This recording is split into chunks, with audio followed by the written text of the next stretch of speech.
Wearing a Cleveland Indians tie today. Congratulations to the Indians for making the playoffs, and good luck against the Yankees tonight. Good luck for the Reds tomorrow against Atlanta. Congratulations to both Ohio teams. It's an exciting time of year.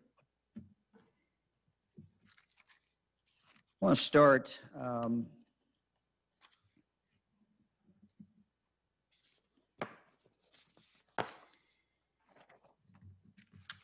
with something I've talked about every week, and I'm frankly going to continue to do this as long as it's necessary to do it. And that is the tragedy of gun violence, where we have repeat offenders, violent offenders who have a gun, and they have no right to have a gun. This past week, at least 20 people in Ohio died, last Tuesday through yesterday, due to gun violence. 7 days, 20 people murdered, an additional 21 or more people shot. So another 21 who've been shot. There is legislation that has been pending in the General Assembly now for almost a year. I think it's tougher on those responsible for the majority of violent crime in the state, and those are the convicted felons who illegally carry guns. Who doesn't want to get tough against convicted felons who illegally carry guns? Right now, many of these felons are not getting locked up when they're found with guns. Current state law considers this a lower level nonviolent offense. Oftentimes, this results in probation, despite the fact that those who are willing to break the law and carry a gun are often the people who are willing to hurt or kill with that weapon. I'm not blaming judges. The law needs to, frankly, be changed, and that's what I'm proposing to do. Let's look at a couple of the victims. 6-year-old Marvia Jones was shot earlier this month. She lived for 2 weeks before dying last Tuesday. The little girl, another child full of promise, was caught in a crossfire when two men started shooting at each other in Akron. According to court records, one of the alleged gunmen was a convicted felon prohibited from having a gun. He allegedly had a gun. He allegedly used that gun. And now another child is dead, another Ohio child. Here's another case, Sandusky. Quadruple shooting in Sandusky, now homicide after victim dies. Suspect still on the loose. This happened on Sunday. 4 shot, 1 dead. Sandusky police identified the man, Malik Aaron, as the suspected gunman. According to public records, he is a convicted felon who is prohibited from having a gun. Sandusky police issued a warrant for his arrest and warned that he should be considered armed and dangerous. This man is still wanted. He's out there on our streets, and we need to find him. I want to stress that everyone, of course, is innocent until proven guilty. However, if this is the person responsible, there is no doubt that he would have known that he couldn't have a gun. On at least 2 occasions, the court informed him in writing that he did not have the right to carry a gun. Let me read directly from the court's entry. The defendant is hereby notified that under federal law, persons convicted of felonies can never lawfully possess a firearm. The defendant was further notified that if he is ever found with a firearm, even one belonging to someone else, he could be subject to prosecution by federal authorities and subject to imprisonment for several years. End of quote. Now, federal law is tougher than state law, and we have to change state law to correspond with what the federal law is. As I said, if charged for illegally possessing a gun under state law, an offender many times will get probation. Yesterday in Cincinnati, the United States Attorney for the Southern District of Ohio announced that they had federally indicted 16 people in regard to gun violence in Hamilton County. And that is great, great news. But the reason the federal authorities have to get involved with cases like this is because of what I've been saying week after week. And that is that state law isn't tough enough on these criminals. And the truth is that there are only so many of these cases that the federal authorities can take. And so many times our county prosecuting attorneys, our sheriffs, our police When they find someone, convicted felon, someone who has committed a violent act in the past, who has no right to have a gun, but is found in possession of a gun, they can't take those into federal court because there's just not enough ability to prosecute those in federal court. And the federal prosecutors have to pick and choose which ones to take. So we need to give our local prosecuting attorneys, our 88 county prosecuting attorneys, the ability to take those cases. Now, our bill does not require mandatory sentencing. We leave it up to the judge. But this is a vast improvement. It's an improvement of our law that mayors, improvement of our law that chiefs of police have asked me for. And it's something that we really need to do. We need to give our local authorities the ability to save lives and get these repeat violent offenders off our streets.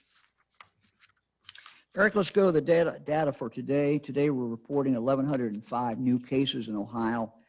That is above the average, as you can see by looking at this. We've been hovering on around 1,000, and for I'll say 4 out of the last 7 days we've been under 1,000, maybe 5 of those days. But we are back. We are up today. Part of this is that the collection of the cases just goes down, and the reporting, it goes down on the weekend. So again, we are now hovering right around 1,000. We certainly want to keep that number down. Number of deaths reported, 37 in the last 24 hours. Number of new hospitalizations, 106. And number of ICU admissions, 13. So those numbers are up. We assume they smooth out as the week, if you take all 7 days. And again, if you look at the 21-day average, this is something to keep everyone to keep their eye on. Eric, let's go to the cases now ranked. As we described in the past, this chart takes the number of COVID cases, in this case from September 14th to September 27th, and then makes a calculation based on the population size of that county to get the number of cases per 100,000. So it's not history, it's the last 14 days. This allows us to compare counties with different population sizes so that it's an apples to apples comparison. This is why, for example, Franklin County has the highest number of cases during this period with 1,457 cases, but is only 17th on this list because they also have a much larger population. Putnam, Mercer, Pike counties come in with the top 3 highest case rates per 100,000. So these are the top 20: Putnam, Mercer, Pike, Wood, Athens, Shelby, Lawrence, Henry, Jackson, Defiance, Dark, Miami, Butler, and on down the list.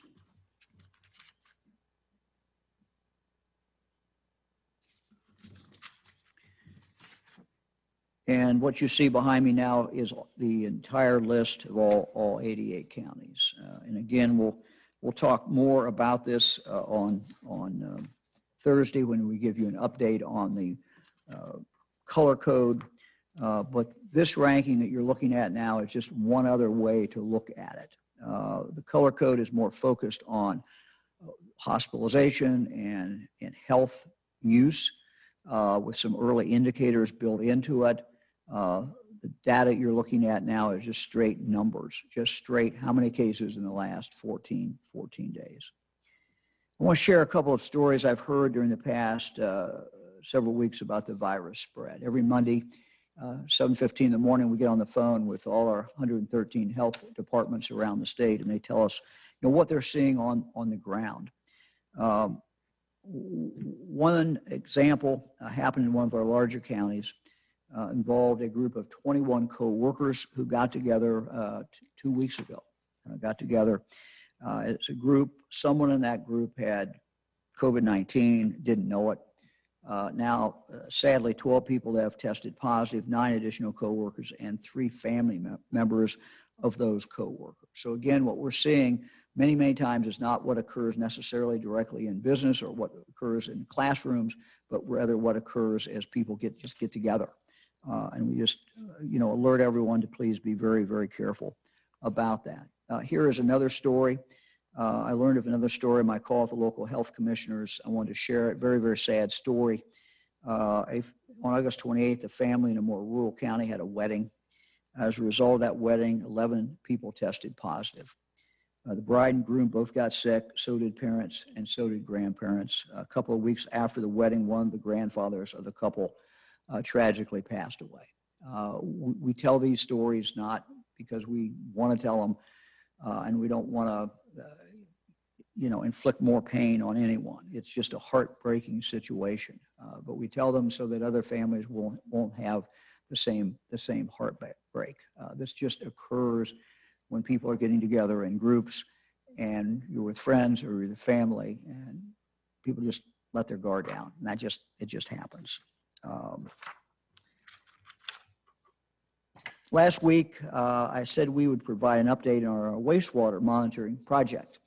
This is an exciting project, and I have asked Rebecca Fugit to join us to talk about this project. She is the Assistant Chief of the Bureau of Environmental Health and Radiation Protection for the Ohio Department of Health. She has worked at the Bureau for 25 years. Rebecca, are you on there? Let's see if I can see you. Okay. Yes, I am. Yes, I am, sir. Thank you. Thank you for joining us. We appreciate it. Tell everyone why we are monitoring wastewater and how that is working. Okay, so the Ohio Coronavirus Wastewater Monitoring Network tests wastewater for gene fragments of COVID-19. Because people start to shed the virus early when infected, a significant sustained increase in these gene fragments found in wastewater can be an early warning sign of a pending increase in a specific area's COVID-19 cases and could point to possible hotspots or potential community spread. Having this information gives communities an opportunity to act proactively to prevent outbreaks. And you talk about early. Any idea how early this might be compared to when you start seeing people with symptoms? Any way? Yes. Yeah, go ahead. Research suggests and our data indicates that we start to see increase in cases anywhere from 4 to 7 days prior to, and we start to see the increases in the wastewater 3 to 7 days before increases in cases. And how many cities are we looking at that now? We've seen increases in about 6 cities over the last several weeks, and most recently in 3 cities across the state. And how many total cities are being monitored now? Do you know?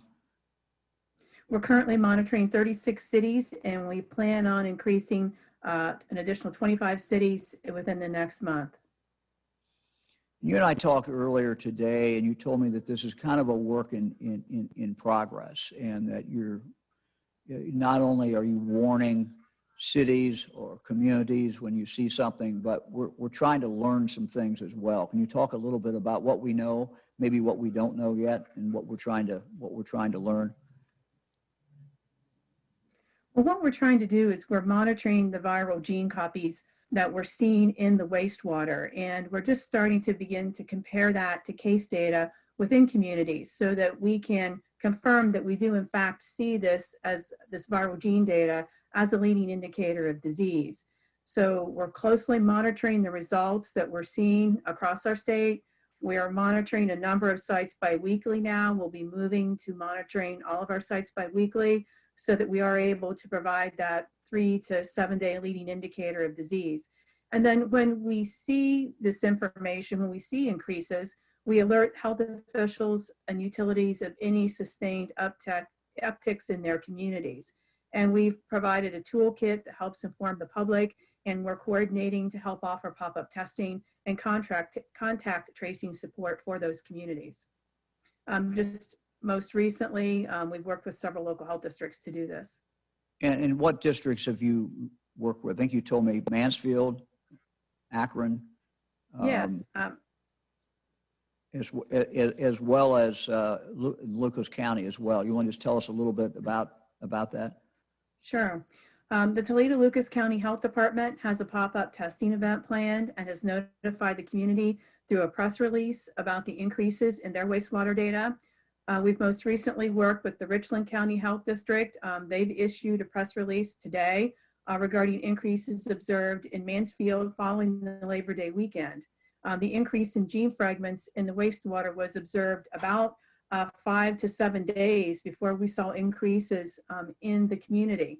So when the virus does increase in the community, it can quickly spread to impact other businesses and facilities within the community. And then in Summit County, officials are comparing our findings with COVID-19 case data for the areas served by the plant in Akron, so they can better identify some of their hotspots and areas of concern. So I don't pretend to be a wastewater expert. When you do this, let's say you're doing like Lucas County, is there one place that all goes to, or is there ways to actually see where that's coming from? Currently in our monitoring network, we're measuring the gene copies in the raw wastewater that's entering the wastewater treatment plant. So right now, the data that we collect reflects the community that's served by the wastewater treatment plant. We do have the ability, we do have the ability to go into communities and monitor in specific sub-sewer sheds within that community. We just haven't started doing that yet within the network, but that is a possibility, and it's been done elsewhere across the country. And I think you told me for Lucas County, it was actually Oregon. Is that right? It was not actually the city of Toledo. Is that correct? That's correct. It was in the suburb of Oregon. Okay, very good.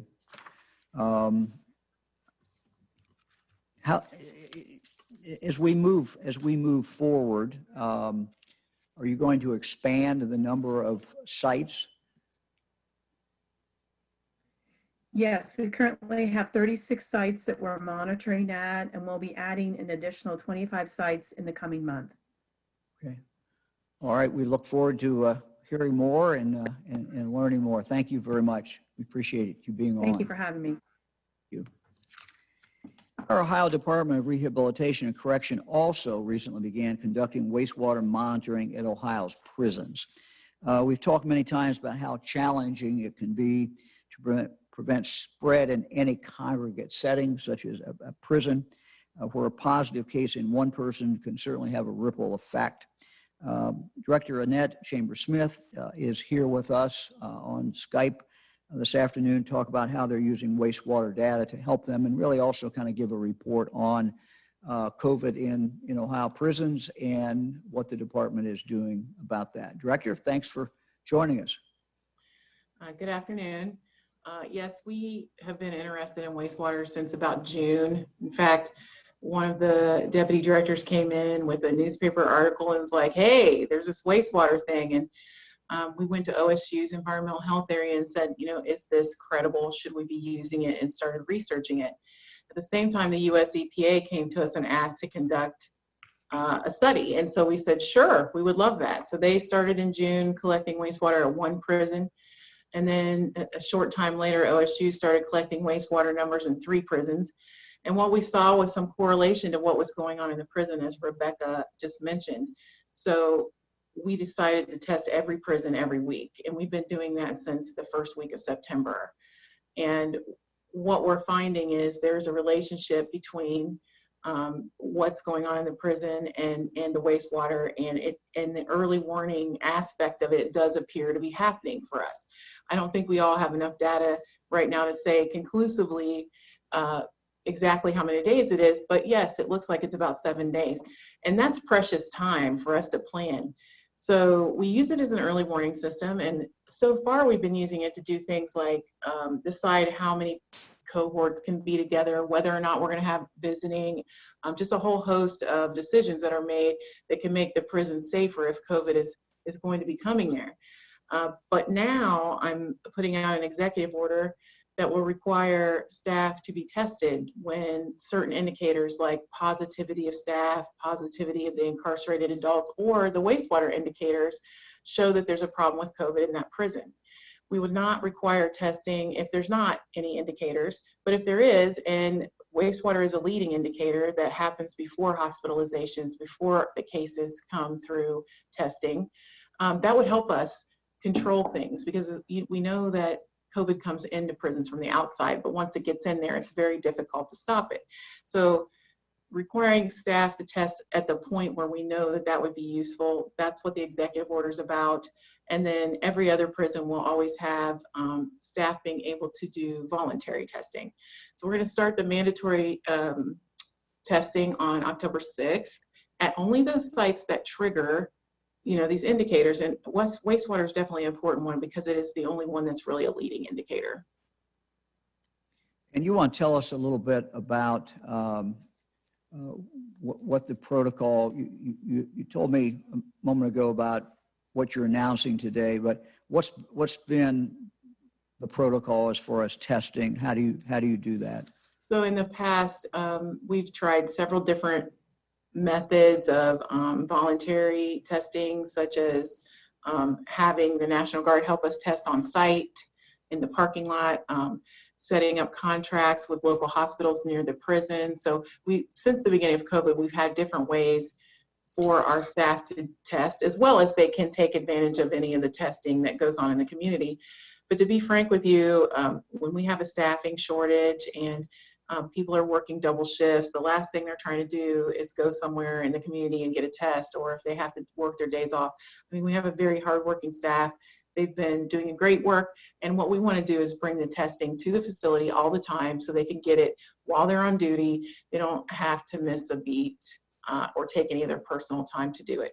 So we're really transitioning from just like catch as catch can and using contracts in the communities to having it on site and the staff being able to do it when they think they have symptoms, when they're concerned about exposure, they can do it.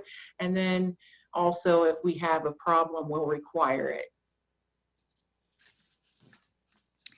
You want to tell us a little bit, I think we talked about Mansfield. We've got some cases there, I believe. Or maybe you just give us an overall report of all the prison facilities. You don't have to take them one by one, but just give us kind of a summary. Well, we do have 79 staff members who are currently positive for COVID, and we have 266 people that live in the prisons that are currently positive. 3 of our prisons make up the majority of the positivity. That's Richland Correctional Institution, which you just asked about, the Correction Reception Center, and Madison Correctional Institution. Those 3 prisons have the majority of the positive cases. We have about 1/3 of our prisons that don't have COVID at all, not in their wastewater, not with their staff testing, nor with their incarcerated adult testing, which is great.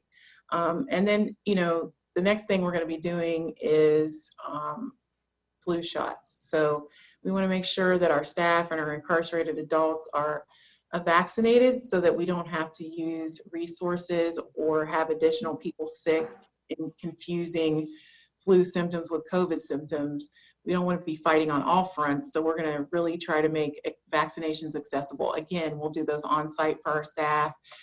We are partnering with a local provider to come in, do the shots at different times, different days, and then of course our medical staff that work in the prisons will provide the vaccinations to all of the incarcerated people. So multi-prong attack that changes with the seasons, including an environmental aspect that we've been pursuing. Tell me a little bit, I know you've been doing some work about airflow inside the prison. You want to talk to us a little bit about that? Yes. In April, our HVAC experts started changing the air circulation between the fresh air outside and the recirculation to have more fresh air coming from outside, sometimes up to 100% if the system could take that. That was the beginning of starting to look at environmental factors. After we'd already done social distancing to the extent possible and wearing masks and gloves and washing your hands and all the different things we do to try to fight COVID that a person is responsible for, we then turned to start looking at, well, now what we can do with our environment. So that's how the HVAC system started working. And then we engaged an environmental health specialist from OSU named Dr. Weir, and he has been working with us to choose ionization infiltration systems. Those filtration systems are installed at 5 of our facilities, and they're supposed to, obviously clean COVID out of the air. And OSU will be doing testing to make sure that they do. And if they do, we'll buy more for more facilities. But there's been a lot of magic beans during COVID, so we don't want to buy too much of something without really making sure that it has efficacy. But according to Dr. Ware, this system is the one that's most promising out there. So that would clean the air. And we put that in places like where we have high acuity people at those 5 sites. And we did that in April. And then in May, we changed out our filters to have the highest MERV rating that the system could handle. So that's an additional filtration measure. And now we're in the process of procuring portable air filtration systems for additional filtrations in places like the visiting area or entry or the medical area. So we're just really trying to take care of our physical plant as well, because when winter comes, everybody's going to be inside all the time, and we want to make sure we have the very best chance we can have. Thank you very much. Good to have you on, and we'll get a report in a few more weeks, but thank you. All right. Appreciate Nice it, Director. We now turn to the Department of Medicaid. Since coming into office in January 2019, our administration has been evaluating our Medicaid program. Department of Medicaid officials have traveled the state. They've spoke to hundreds and hundreds of Ohioans who are covered by Medicaid to better understand what their actual experiences with Medicaid have been and what their health outcomes have been. We've also met with physicians, hospitals, healthcare providers, managed care plans to hear their ideas about how we improve the delivery of healthcare and the health of Ohioans. From these conversations and this process, we have developed a new plan, a new vision for Ohio's Medicaid program, one that focuses on people and not just focuses on the business of managed care. A vision of what we hope will be a better, healthier, more productive state of Ohio. This is the first major overhaul of Medicaid in 15 years. In the coming days, the Department of Medicaid will be rolling out a series of requests for applications for managed care plans to submit to us to help carry out this vision. So this process will be rolling out in the next few days. The Department of Medicaid is the largest provider of health insurance in the state of Ohio. Medicaid covers 3 million Ohioans. Of those, nearly 90% are enrolled in a managed care plan, including nearly every child enrolled in Medicaid in the state of Ohio. That's why what these plans do is so very important. Tomorrow, a new application will open for those businesses interested in providing managed care plans for children and adults within the Medicaid program. The selected plans, the ones that are selected, will be an essential piece in improving the health and lives of millions of Ohioans. Not only will selected plans work with my administration to build better systems of care, but they also play a special role in helping their members develop good health habits, such as using primary care instead of the emergency rooms, getting needed vaccinations, and attending prenatal visits for pregnant women. They'll also help to coordinate care for individuals with more complex health needs, ensuring that patients see their specialists and take their needed medication. Medicaid's new program will focus on all of the following. 1, improving care for children who have complex needs. 2, it will emphasize the personalized care experience of the patient. 3, improving wellness and health outcomes, getting in front of the problem, focusing on wellness. Number 4, giving doctors and other medical providers more time to spend with patients, and patients having more lengthy conversations with their doctors. I think that is very important. Next, increasing transparency and accountability across managed care to improve members' care and experience, and making sure all recipients understand what their prescription drug and their other benefits actually are. Let me make one thing clear. If you're watching this and you're currently covered by Medicaid, Please know that any changes to Ohio's managed care plans will not disrupt your coverage or your access to care. Another announcement that I would like to make is that the Department of Medicaid will issue a second managed care application letter later this fall to specifically serve children who have complex behavioral health needs. On any given day, thousands of Ohio children are living in treatment facilities because they struggle from severe mental illness, substance use disorder, or a developmental disability, sometimes all three. Sadly, many of these children are from Ohio's foster care system. Almost half of teenagers who are in foster care over the age of 15 live in a residential treatment center. Children's experiences leading up to and in the foster care system can leave them with trauma and other significant behavioral health needs. In fact, nearly 2/3 of all Medicaid spending on Ohio's foster care youth is for behavioral health services, showing that their mental health needs far outpace their physical health needs. For some youth, their needs are so intensive that we don't have the types of care within the state of Ohio that meet their needs. In fact, today, 140 of Ohio's children are currently receiving care outside the state of Ohio, placing them sometimes far away from their families, their homes, and their communities. Clearly, we're not doing these children and other children in need of care justice. They and their families deserve better.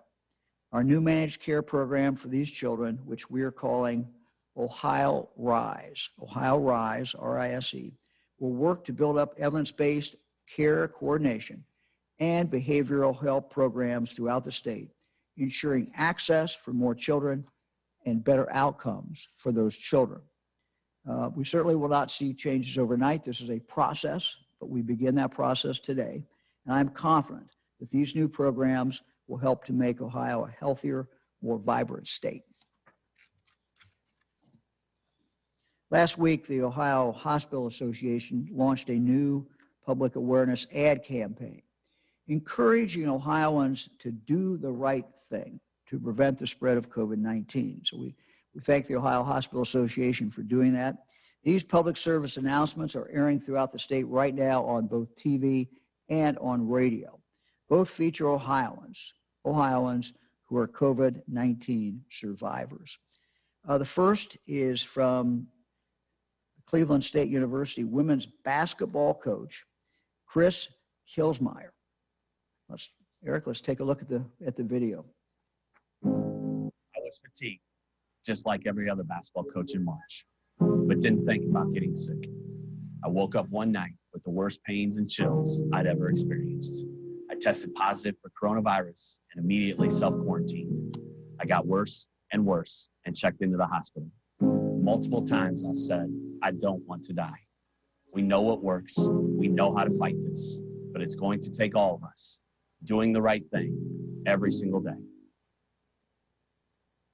Certainly a very powerful message. What works, of course, is mask wearing, social distancing, good hygiene, and just an overall willingness to do the right thing for others. The next PSA features Stacy Unsinger, a resident of Ashtabula County, who says nothing could have prepared her for what she went through with COVID-19. I heard a lot about it, obviously, but nothing prepares you for when you actually get it. I started having trouble breathing. I felt like I was drowning. I went to the hospital and tested positive for coronavirus. My oxygen levels dropped really low. I spent several weeks on a ventilator. It was terrifying. I consider myself lucky to be able to share what happened. We can beat this, but it's going to take everyone doing the right thing every single day. Well, we're grateful to have Stacy joining us today to tell us more about her experiences with COVID. If Stacy looks familiar, that's because she joined us at one of our previous press briefings, I think in May, after a long stay in the hospital and some of that time on a ventilator. It's been 6 months since Stacy was first diagnosed in March. Stacy, thank you very much for joining us. How are you doing? Hi, thank you for having me. I'm doing very well. That's great. You look like you're doing well. That's fantastic. Tell us a little bit about, maybe kind of walk us through the experience that you've had. Well, it started off and it was very quick when it happened. Diagnosed with double lobe pneumonia, quickly progressed into having to be placed on a ventilator. I was in respiratory arrest. University hospitals quickly sent me downtown to the COVID unit that was just open that day, and they saved my life. Grateful for that, beyond words. After I was released from the Hannah House, I came home on a walker, had to use a wheelchair for longer distances. I quickly recovered from that, started walking and challenging myself to do different things, started driving. Recently, I had a follow-up visit with my pulmonary doctor, who, in his words, said, my lungs look better than ever. No scarring, no damage. Very pleased with that report. Oh, that's great. That is absolutely fantastic. You got to be happy about that. Well, very happy. Yeah. Wow. Tell us a little bit about, you talked about maybe the physical side of this. What about the emotional side of this? That has to have been a scary process, and what was it like? Well, I will say the emotional impacts for me with COVID, now looking back to everything, was the inability to comfort my family and my loved ones. They had to see me suffer. And, as a lot of us know, our children look up to us as like superheroes, and I wasn't that for them. I couldn't be that for them. And that was terrifying. That was scary to know that my parents were terrified, that they were going to lose a daughter at a young age. And just the inability to be in control of the things that we think we can control. Yeah, so I can't imagine how tough it would be for you, nor can I really imagine how tough it would be for your family. You said your parents and other family members, children. It's just got to be. And of course, they couldn't see you during that period of time, right? Or you couldn't really communicate. Yes. No, just a few FaceTiming, from what I can recall. Honestly, sure. My memory from that time period is starting to be less and less, and I'm grateful for that. That's probably a good thing. Yes. Yeah. I would just say had the courage to do this PSA announcement. I just thank you for doing it, but I wonder if you could just tell us why you did it. It had to have been tough, but why did you agree to do that? Well, I agreed to do it because I feel very strongly that people need to know this virus is real. I know people are growing very weary of the mandates and the masks and the precautions that they have to take, because we've never lived through a time period that we've had to take these type of precautions so seriously. So I really wanted to participate in that commercial to encourage people to not grow weary in doing what is right. Because in the end, that mindfulness and that strength of not growing weary will get us to where we need to be, but we have to do it together. Well, thank you very much for doing that, and thank you for coming on today. We were very grateful, and it's great to see you, and great to hear that you're doing very well. And that's got to make you feel really good. I know everyone who loves you and all your friends have to feel great about that as well. So Yes. Continued good luck. Yes. God bless you. Thank you. Thank you. Thank you. God bless you. Thank you very much. Let's turn to Firefighter Hall of Fame, where we honor some of our first responders. Every year, the Ohio Department of Commerce's Division of State Fire Marshal joins the Ohio Department of Public Safety's Division of EMS, the Ohio Fire Service Hall of Fame and Fire Awards. This year marks 40 years of the ceremony. Due to COVID-19, the celebrations look a bit different, but we still want to honor these heroes across the state of Ohio. This year's Hall of Fame and Fire Awards honors 11 firefighters and 1 fire department for their exceptional bravery and steadfast commitment to protecting their communities. To learn about each of this year's awardees, I encourage you to visit the State Fire Marshal's website. State Fire Marshal's website. Congratulations. More importantly, thank you to the recipients of the 2020 Ohio Fire Service Hall of Fame and Fire Awards, and to everybody else who is a first responder out there, EMS, fire departments, our police. We thank you. We thank you for what you do each and every day. Let me now turn to the Lieutenant Governor, who I believe is in Cleveland. Lieutenant Governor, how's Cleveland?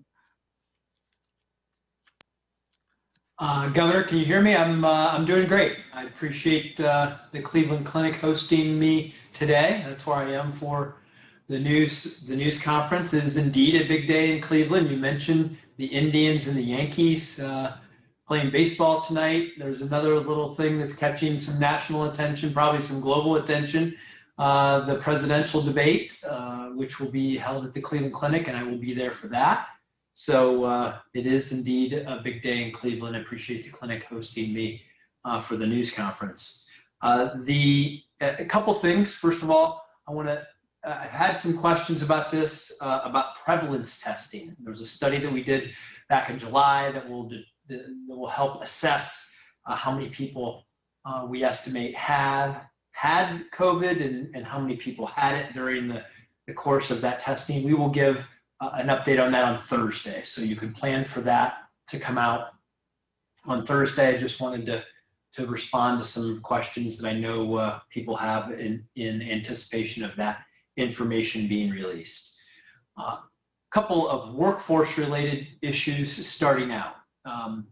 In July, I announced that we had created an opportunity, something we partnered with the legislature on, called the Individual Micro-Credential Assistance Program, called IMAP for short.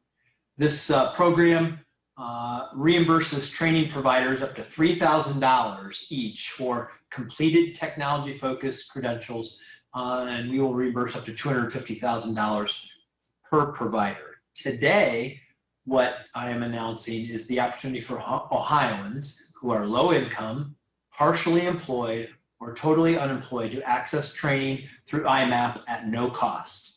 Even though it's at no cost, it has great value, believe me. The opportunity, this opportunity will help nearly 2,000 Ohioans earn a credential, and there are 12 training providers, including community colleges, university, Ohio technical centers, private providers, and nonprofits that have received awards to provide these services. Between all of those providers, they will offer up to 71 different short-term, industry-recognized, technology-focused credentials that will help upskill Ohioans in our increasingly tech-infused economy, which COVID, frankly, has only highlighted. Explain briefly how it works. If you're interested, you can visit the imap.development.ohio.gov website. Go to that one more time. IMAP, IMAP.development.ohio.gov. You will see the 12 eligible providers there. You can learn how to enroll. Then you can select from one of 71 micro-credentials that you can apply for. 55 of those can be done online. So there are many of them that if you have COVID issues, don't want to go in person, that there are 55 of them that you can do online. of the 71 credentials. And we think that this has great potential. I can tell you that what we like about this is pay for completion. We're funding things. We want to see results. We want to see people leave with that credential in hand. We pay the providers upon completion. Every one of these credentials is in demand, and we know employers are hiring for these skills today. So this IMAP program has a tremendous value in the marketplace, and we're glad to get this kicked off and get more people enrolled. Governor, and I will let you know, I got an email from a former academic advisor and a former governor this week to ask you and me to make an announcement about FAFSA. And I know that Governor Taft and Dr. Lasley, who had emailed me, wanted to remind us that Ohioans, that there's a free application for federal student aid known as FAFSA that opens up on October the 1st. All students, high school seniors, current students, and adults interested in attending or returning to college should complete the FAFSA. Ohio families every year miss out on financial aid simply for not completing this form. It's estimated that approximately 39% of students eligible for financial aid do not currently complete the FAFSA. That's 39% of students who are already enrolled could get more financial aid simply by filling out these forms that would leave tens of millions of dollars on the table that people are not drawing down to pay for their college education. And we urge students starting on October 1st, families starting on October 1st, to get those forms filled out to help make college and your education a little more affordable.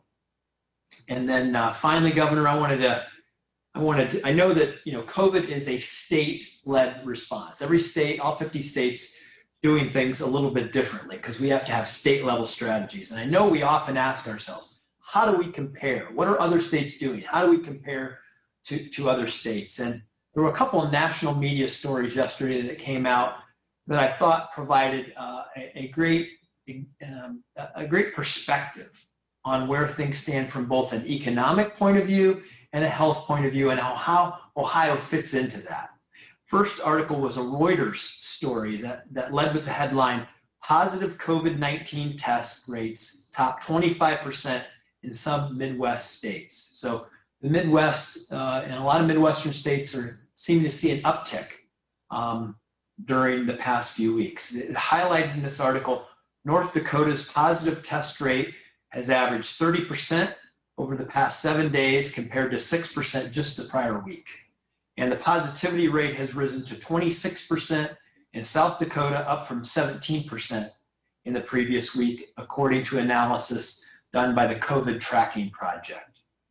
The article stated that all Midwest states except Ohio reported more cases in the past 4 weeks compared to the prior 4 weeks, and that was according to the Reuters analysis.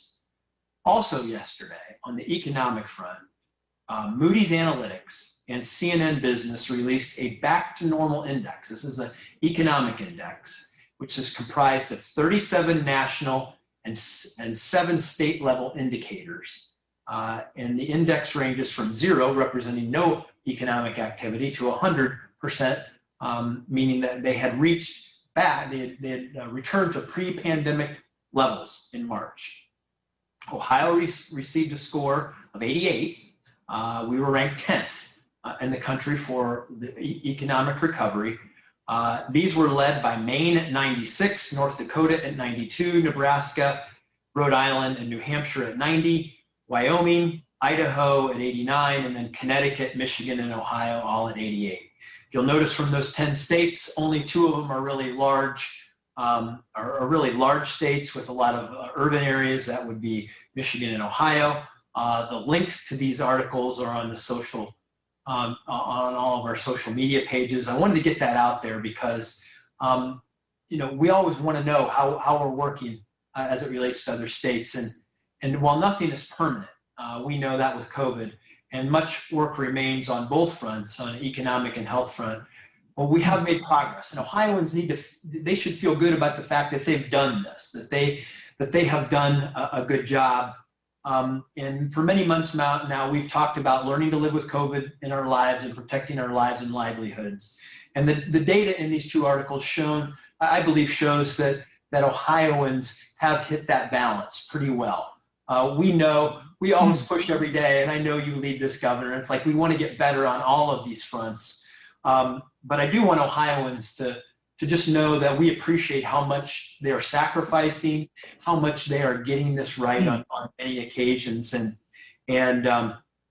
we want to see continued good news in this area. We'll continue